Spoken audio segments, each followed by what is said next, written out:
struggling rancher, bought a girl labeled too wild for any man, unaware she was born to ride beside him. The saloon doors banged open, and the stale air of dust and sweat thickened. Men leaned on wooden beams, tankards in hand, their laughter punctuated by the hiss of whiskey poured into cracked glasses. Through the haze of tobacco smoke and low lantern light, they saw her. A wild thing dragged into the center of the floor, a young woman, hair tangled, eyes fierce, chin lifted as if daring the world to break her. They called her Tessa. She might have been 22. Her hands were bound behind her by rough rope, but her posture remained defiantly upright. She wore a faded work dress and worn boots, and dirt caked at her wrists. Her eyes, though, were bright, full of storm and fire. Hank McCord, old and bloated, stalked onto a table and pointed a shaking finger at her. His beer gut jutted out, his face flushed red with drink and pride. "This one," he shouted, his voice cracking over the din, "knows not how to cook nor to bow her head. Her tongue cuts better than a blade. She called me out in front of my hands. Anyone want to take a crack at taming her, go ahead. I sell her cheap. She ain't worth $1 to any man who knows how to teach a woman her place." The saloon erupted with laughter. A burly blacksmith took a long pull of his ale, slammed the glass down, and roared out loud, "Wild mare, that one. Who'd dare mount her?" Tessa's chest rose and fell, but she did not flinch. She stared at Hank, and her voice rang out, steady and clear. "You're the one who can't teach anybody anything, least of all yourself." The words hit like a whip. Hank stared, fuming. He leapt from the table before anyone could stop him and delivered a savage slap. Tessa, caught off balance, hit the ground hard. Dust spun around her like taunting spirits. Blood welled at her lip. Yet she did not cry. She pressed one hand into the splintered floorboards and rose, brushing the dirt and blood from her mouth with the cuff of her sleeve. The room quieted, but not in respect. It fell silent in anticipation. In a shadowed corner stood Bo Dillon. He was tall, his shoulders broad and still, despite the makeshift cast wrapped around his right leg. A carved walking cane rested against the bench at his feet. When he rose, the room shifted. Men straightened, whiskey glasses halted halfway to their lips. He moved quietly, like a rock rolling into place, and stopped so close they felt the shine of his eyes and the set of his jaw. "How much?" he asked, his voice low and even. Every eye turned to Hank. Hank, winded from his blow, stumbled back. He sneered, wiping spit from his lip. "You, a crippled rancher sitting alone out back, think this wild filly will boil beans before she bores you to death?" Bo did not blink. He reached into a worn leather pouch at his belt.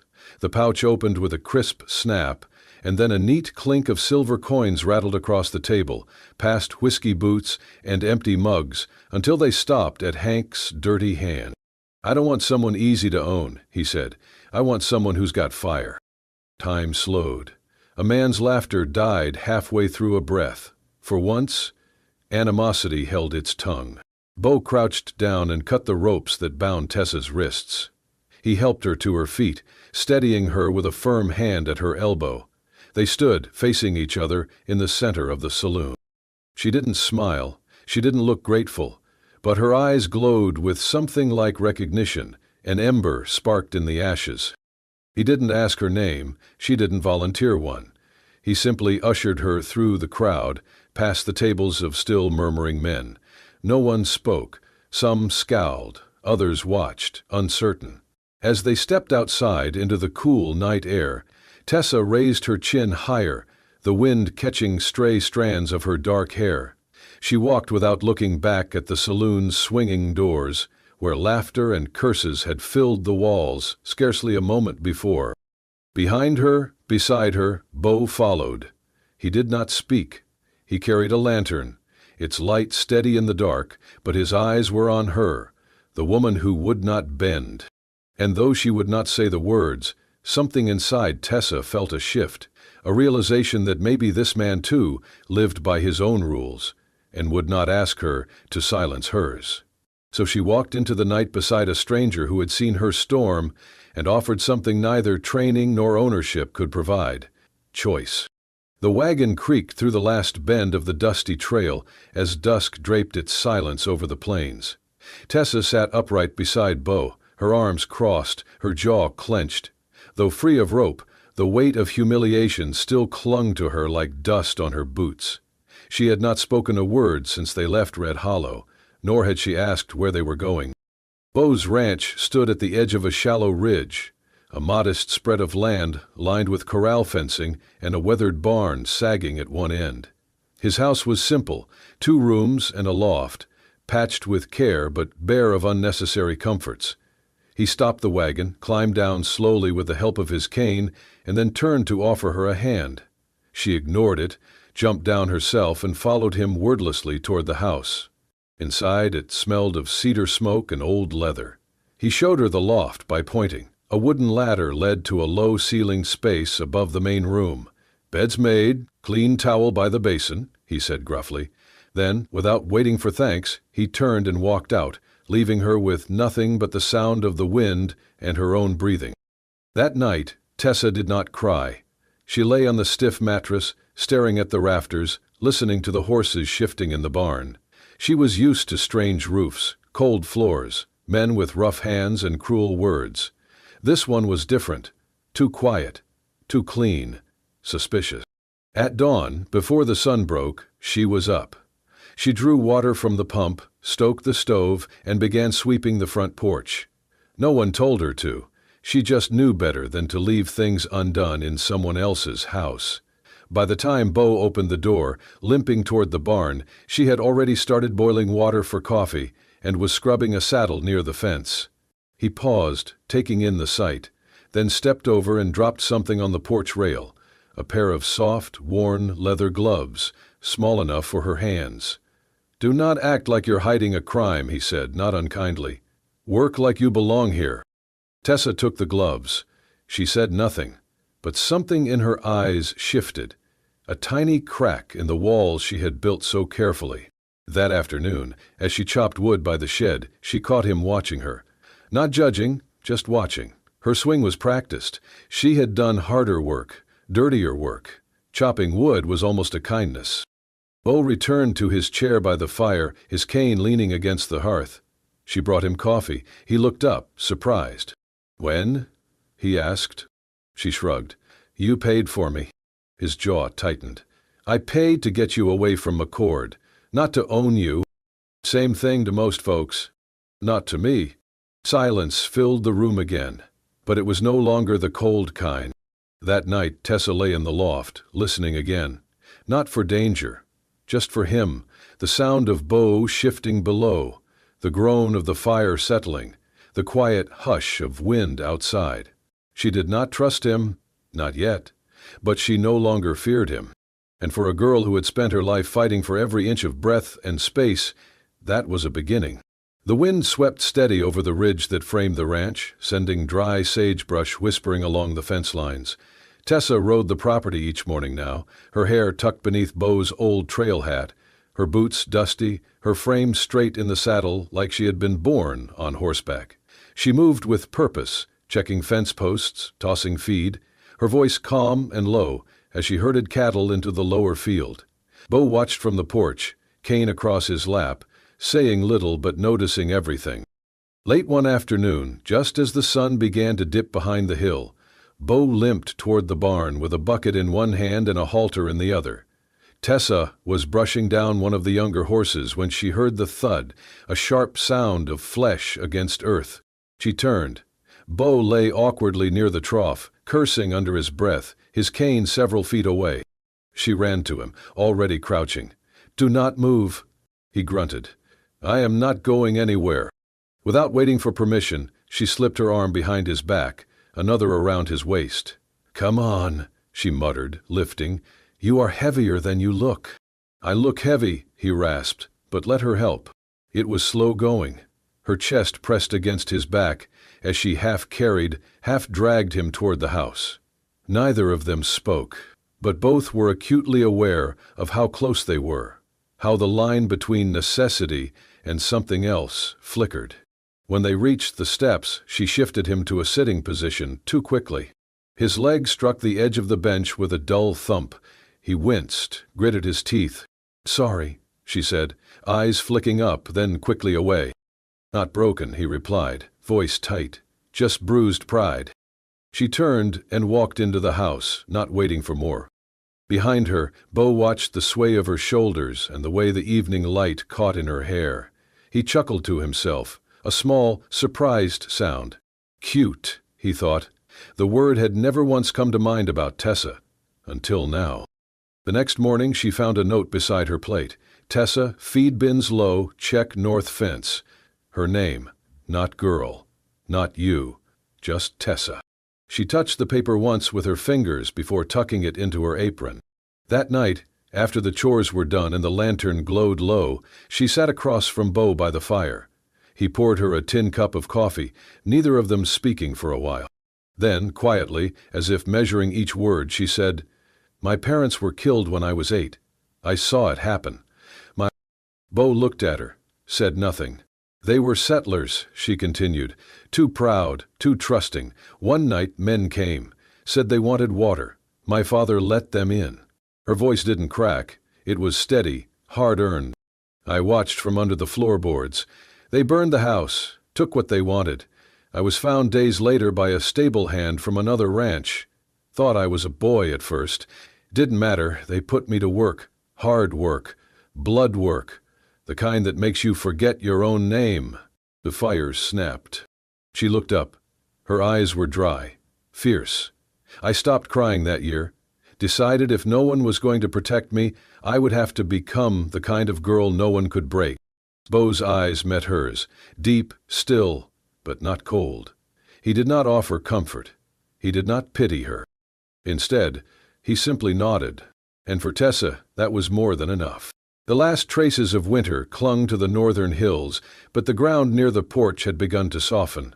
A hush hung in the morning air, filled with the scent of thawed earth and wood smoke. Tessa knelt beneath the steps of the front porch, sleeves rolled up, fingers digging into the cold soil. She moved with a kind of quiet reverence, planting small roots and seeds with the care of someone rebuilding something invisible. Bo came around the corner with a bale of hay over one shoulder. He paused mid-step when he saw her. "You planting potatoes down there?" he asked, voice light with surprise. Tessa glanced up, her hair falling out of its tie, a smudge of dirt across her cheek. "Nope," she said, "just a few flowers. Forget-me-nots, lavender, daisies if they take." Bo raised a brow. "I figured you only grew things that filled a belly." Tessa smiled, small but real. "Flowers grow on stone if they get enough water. I do not need much. Just a patch of dirt that ain't trying to spit me out." Bo stood still, watching her. There was something in her voice, not bitterness, not hope exactly, something quiet and persistent, like the flowers themselves. "My mother," Tessa went on, brushing dirt from her palms, "she loved planting, said every flower is a letter from the earth. After she died and I got taken, I never had ground of my own again, never stayed long enough to grow anything." She pressed her hands against her knees and stood. "Until now, I guess." Bo said nothing. He gave a slow nod, then turned back toward the house. Later that evening, when Tessa came in from watering the rose, she found a small bundle, wrapped in a linen napkin, placed in the center of the table. She opened it carefully. Inside was an old paper envelope, faded and yellowed with time. The writing had blurred, but the word seeds was still legible. She looked up as Bo walked in, setting his hat on the hook. "These yours?" she asked. "They were my mother's," he said simply. "She saved seeds every spring, said one day she would plant them when the house was right." Tessa's fingers curled around the fragile packet. "Why give them to me?" Bo looked at her, that still, unreadable gaze she had come to know. "Because maybe the house is finally right. Or maybe it just needed someone who knew what flowers were worth." She did not reply, only pressed the bundle gently against her chest. That night, neither of them spoke more of it. But something soft had settled between them, a warmth that was not from the fire, a kind of wordless promise. In a place where nothing had grown before, something had begun to bloom. The wind came up from the south that morning, carrying the smell of sagebrush and the sharp tang of dust. Bo was chopping wood near the barn when he spotted the figure riding up the main path, a man in a gray suit, too fine for the hills. His black boots polished, face clean-shaven beneath a bowler hat. The man dismounted like he owned the land and walked straight toward the porch, a satchel in hand. Bo wiped his brow, set down the axe, and limped toward the house. "You Bo Dillon?" the man called. Bo nodded, grip tightening on his cane. "Who's asking?" The man flashed a smile that never reached his eyes. "Thomas Whitfield. I'm with the First Land and Title Bank out of Cheyenne. Just here to verify some land holdings. Routine check." Tessa stepped out onto the porch, drying her hands with a cloth. She stayed silent, watching. Whitfield continued, pulling out a folded document. "Our records show some inconsistencies in your deed. Might just be clerical, but I'll need to see the original." Bo's jaw worked. He knew the land was his, inherited, passed from his father, but he had never been one for papers or reading fine print. "I'll get it," he said slowly, turning toward the house. Tessa's voice came quiet but clear. "May I see what he brought first?" Whitfield blinked. "It's just bank business, miss." "Yeah, zip." "I can read," she replied, "and I've seen more than a few of those forms." She stepped down from the porch, took the offered paper, and unfolded it. Her brow furrowed as her eyes scanned the words. Then she looked up. "You're not from First Land and Title. They don't use this letterhead anymore. Switched 3 years ago. And this clause, here, it's a forfeiture trigger. If Bo signs anything under this, he loses his land within 60 days, unless he repays a loan he never took." Whitfield's face stiffened. "Now look here." "No," she interrupted, folding the paper calmly. "You look. I've seen your type. You float from one struggling ranch to the next, find folks who cannot read, and trick them into giving up everything. Not today." She handed the paper back, firm and steady. "You can ride on, and I'd suggest you do it fast." Whitfield glared between them, then gathered his satchel with a scoff. "Fine, but when this place folds, and it will, do not say no one tried to help." He turned on his heel and rode off, kicking up dust behind him. Bo watched him go, then looked at Tessa. "How did you know all that?" "I used to work at a ranch that lost everything because of men like him," she said softly. "I was just a girl, but I never forgot the words they used." Bo nodded slowly. "You're sharper than most men in suits I've met." Tessa shrugged, wiping her hands on her apron. "Funny, folks used to say I was too wild to teach, too mouthy to learn." He looked at her a long moment, something deep flickering behind his eyes. Then, quiet as the breeze, "Then they were fools." For a moment, neither spoke. The sky stretched wide above them, the wind curling around the porch like a whispered promise. Inside the house, the kettle began to whistle. Tessa turned to go, her steps easy. She did not need thanks. She had not done it for that. But Bo followed her in, and for the first time, poured 2 cups of coffee instead of 1. The lantern flickered low in the cabin kitchen, casting golden hues across the worn wooden table where 2 figures sat in the hush of evening. Outside, the Wyoming wind sighed through the grass and rattled the old shutters, but inside it was warm not just from the stove, but from the presence of 2 people who had slowly begun to lean toward something more than convenience. Tessa sat upright, sleeves rolled up to her elbows, face furrowed in concentration as she balanced the ranch ledger. Her hand moved steadily over the page, writing down feed costs, repairs, and purchases with surprising precision. A pencil was tucked behind her ear, and her hair, usually untamed, was tied back in a loose braid. Bo Dillon sat across from her, his long fingers tracing symbols burned into a leather-bound branding guide. His voice, low and steady, broke the quiet. "This one here," he said, pointing, "is Bar T. Belonged to a ranch south of Casper. Gone now." Tessa leaned in, examining the mark. "Looks like a hammer and nail." He grunted. "A brand's a story. Every one of these got a past, some good, some full of ghosts." She glanced up. "And what's yours say?" He held her gaze a moment too long, then looked back down. "Mine says Dillon, built by my father's hands, burned by mine, rebuilt slow." She didn't press further. Instead, she turned a page in the ledger. "You're 6 sacks short of grain for next month. You'll need to reorder." He looked at her, faintly amused. "You sound like a banker." "Maybe in another life," she murmured. "One where I had shoes that matched and someone read me bedtime stories." Beau's expression shifted, softened. "You're sharp with numbers." "Not something most folks ever appreciated," she said, dryly. "I once told a man his cattle count was wrong. He called me uppity and threw me out without pay. Then he was a fool." She blinked, surprised by the bluntness. Beau leaned forward, elbows on the table. "I've had more help from you in 2 months than from 3 hired hands last year. You fix fences, break horses, and keep this place from falling apart. And you do it without ever asking what's in it for you." She looked down, her fingers stilling over the ledger. "I never ask, because I never expect anything to last. I always thought if I learned enough, worked hard enough, someone might finally let me stay. But they never did. They always said I was too loud, too wild, too much." Beau's eyes locked on hers, serious and steady. "You're not too much. You're just more than they could handle." A silence stretched between them, not awkward but weighty with meaning. Then he spoke again, quieter this time. "Maybe people like you aren't meant to be kept. Maybe they're meant to be chosen." She looked up slowly, her expression unreadable. "Chosen?" He nodded once. "By someone who sees all of you, not just the pieces they want." Her voice caught a little when she asked, "Is that what you see?" He held her gaze. "I see someone who was born for more than what the world gave her." A blush rose to her cheeks and she looked away, unsure what to say. After a beat he added, with a small, tentative smile, "Do you mind if I call you Tess?" She turned back to him.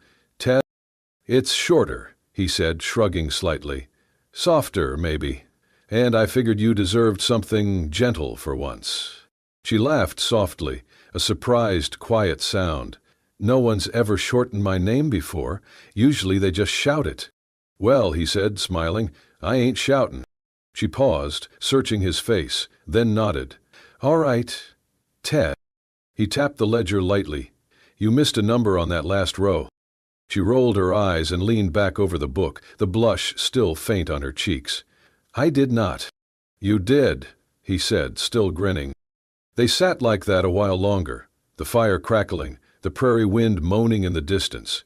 Two people who had never been taught how to belong, slowly beginning to find a way. And as she corrected the line in the ledger, Beau sat quietly, watching her, thinking that sometimes the strongest people were the ones who had learned to walk through the fire and still found the strength to grow wildflowers from the ashes. The morning was gray, the kind of quiet that sits heavy before a storm. Dew clung to the grass like tiny pearls, and the breeze was soft but restless. Tessa walked slowly across the pasture, a satchel slung over her shoulder, boots damp from the morning mist. Behind her, the ranch lay still, chimney smoking faintly, windmill creaking in the distance. She had left a note on the kitchen table, folded neatly beside Beau's coffee mug. 4 words, written in her small, straight script. "Thank you for letting me survive." No tear stains, no goodbyes, just the sort of message left by someone who never expected more than a warm place and time to catch her breath. Tessa did not cry as she walked. Her eyes were dry, her breath even, but each step felt heavier than the last. Because even though she told herself it was time to go, that she had earned her keep and nothing more, her heart had begun to root itself in the dirt she once thought too hard to call home. She reached a shallow creek at the base of the ridge, water glinting like glass over the stones. She sat on a flat rock, unslung her satchel, and stared down into the moving current. No sound but birdsong and her own heartbeat. Then, hooves. She heard them before she saw him. Beau's horse slowed on the ridge above. His silhouette against the pale sky was unmistakable. Tall, broad-shouldered, one knee still stiff in the saddle. He dismounted slowly, wincing slightly as his boot hit the ground. For a long second, he just stood there. Then he walked down to her. Tessa stayed seated, arms folded over her knees, not turning. When he was close enough to see the crease between her brows, he said softly, "You left before breakfast." She didn't answer. He looked around, at the satchel, the empty space beside her, the raw silence hanging in the air. Then he asked, "You think I hired you to muck stalls?" That made her look up. "I don't think anyone hires someone like me for anything else," she replied. "I was trouble when I came, a burden when I stayed. I just thought, maybe it was time to stop pretending." Pretending what? This was ever meant to last. Her voice cracked a little, and she bit her lip. Bo stepped closer. From his coat pocket he pulled a faded cloth, worn but still folded neatly. He held it out. Tessa blinked. "What's that?" "You left it behind the first day," he said. "Found it under the stairs. Coulda tossed it, but I kept it." "Why?" "Because I figured someday," he said, voice low, steady, "I'd need something to remind you that you belonged here." She stared at the cloth. It was her mother's handkerchief, stitched with tiny blue flowers. Something she had carried through every place, every beating, every hard morning. Something, she thought, lost. Her lips trembled. "You kept it all this time?" He nodded once. "Because from the moment you walked in and stood your ground in that busted barn, I knew you weren't just passing through. You were the kind of woman you build a home around, if you're lucky enough to deserve it." She shook her head, breath catching. "I'm not someone men keep." "No," he said gently. "You're someone men follow, if they've got the spine to." Tessa stood slowly. The creek whispered beside them, wind brushing her cheek like a question. Bo extended his hand. He didn't promise anything. He didn't beg. He just offered, calm and steady, like he did with wild colts, with broken tools, with every hard thing that ever needed patience. Tessa looked down at his calloused fingers, then up into his face, and slowly, wordlessly, she placed her hand in his. Her fingers were rough, so were his, but together they fit. He squeezed once, not to hold, not to trap, just to say he was here. She did not cry, not yet, but in that moment, by the creek and the rocks and the sky turning gold above them, she knew. She was no longer just surviving. She was starting to live. Summer rolled in with golden dust and humming bees, and Wildflower Ridge bloomed in full. The ranch was no longer a quiet, half-forgotten place tucked against the hills. It pulsed with life. Cattle grazed lazily across wide pastures, fences stood tall and tight, and the garden behind the cabin overflowed with color. Lavender, forget-me-nots, and daisies swayed in the heat, their fragrance drifting on the wind. Tessa rode the fence line each morning, her hat pulled low and braids swinging behind her. She barked commands, patched brakes, pulled calves from thorny traps, and by noon returned with dust on her boots and a spark in her eye. The boys in town started calling her Miss Tess Who Rides Like Thunder, though not one of them could keep up with her in the saddle. She was no longer just helping Bo, she was running the ranch with him. They never made announcements, never needed to.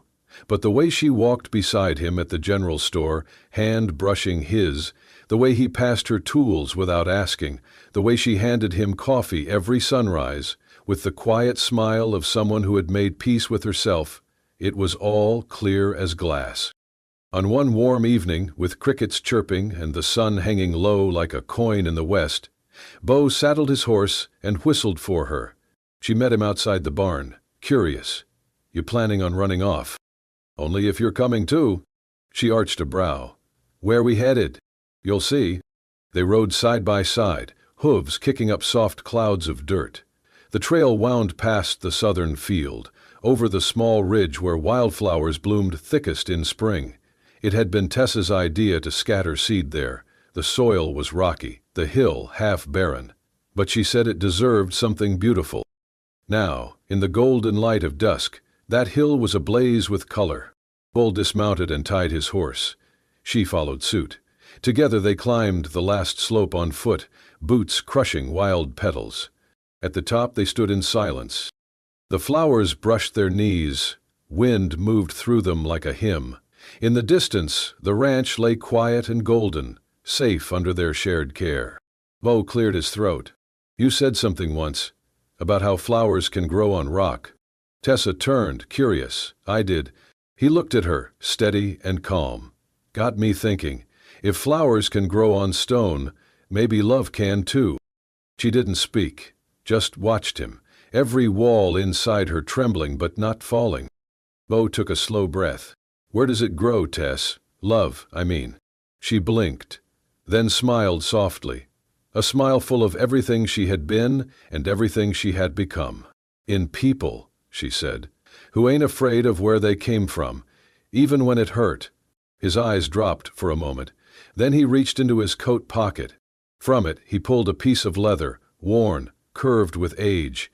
It was the old horse rein he had carried since boyhood, the first one he'd ever carved.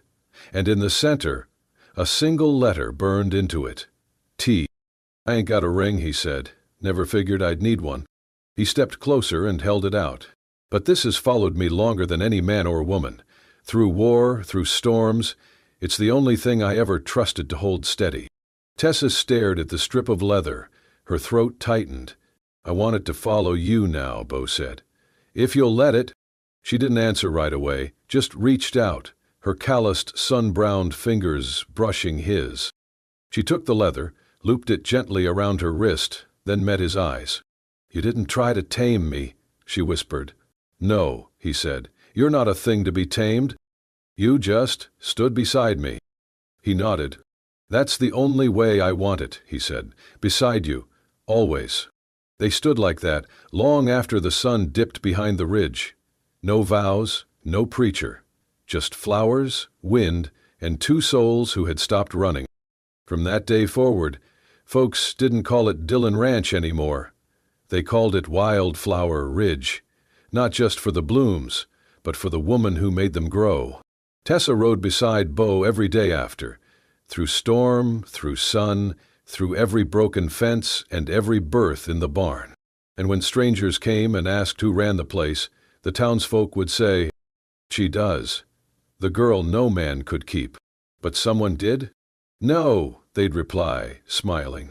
Someone chose her, and she chose him back. If that story touched your heart, if you felt the dust in the wind, the fire in her eyes, and the quiet strength of a man who chose not to tame, but to stand beside, then you're in the right place.